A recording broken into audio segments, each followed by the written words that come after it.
দর্শক, মৃত্যুবার্ষিকী ঘিরে গাজীপুরের নুহাশপল্লীতে রয়েছে বেশ কিছু আয়োজন। আমরা আরো খবর জানবো, যোগ দিচ্ছেন রফিকুল ইসলাম খান। রফিক, এই মুহূর্তে কি আয়োজন চলছে জানাবেন, কারা কারা এসে উপস্থিত হয়েছেন?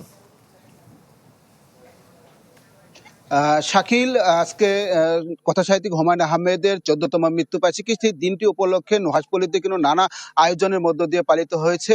ফজরের নামাজের পর বিভিন্ন মাদ্রাসার শিক্ষার্থীরা এখানে কোরআন তেলাওয়াত করেছে এবং খতম করেছে। এছাড়া 11:30টার সময় শাওন তার দুই ছেলেকে নিয়ে যে সমাধিস্থল রয়েছে সেই সমাধিতে ফুল দিয়ে শ্রদ্ধা জানিয়েছেন। এরপরে দুপুর 1টার সময়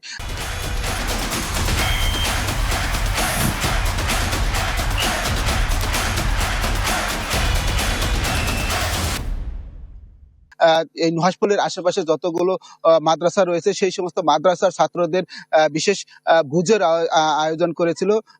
এখন কিন্তু আসলে নুহাশপল্লীতে যে সমস্ত নুহাশ ভক্তরা রয়েছে তারা নুহাশপল্লীতে এসেছেন এবং হুমায়ুন আহমেদের যে সমস্ত শিল্পকর্ম রয়েছে সেই সমস্ত শিল্পকর্ম তারা ঘুরে দেখছেন এবং হুমায়ুনের যে হিমু পরিবহন রয়েছে তারাও এখানে এসেছেন। তারা যেটি জানিয়েছেন, হুমায়ুন নেই, তার না থাকলেও তার যে সমস্ত কবিতা রয়েছে, তার গল্প উপন্যাস রয়েছে, সেইগুলো তারা আসলে মানুষের মধ্যে ছড়িয়ে দিবে। তাছাড়া মেহেরাজপুর শাওন যেটি বলছে, তিনি যতদিন আসলে তার এই নুহাশপল্লীর যত শ্রমজীবীরা রয়েছে, যারা নুহাশপল্লীর লোকজন রয়েছে, যতদিন থাকবে ততদিন তারা এই আয়োজন তারা চালিয়ে যাবে নুহাশপল্লীতে এবং বড় করে তারা প্রতি বছরের মতো যেভাবে আয়োজন করে এবছরও সেই রকমই আয়োজন ছিল।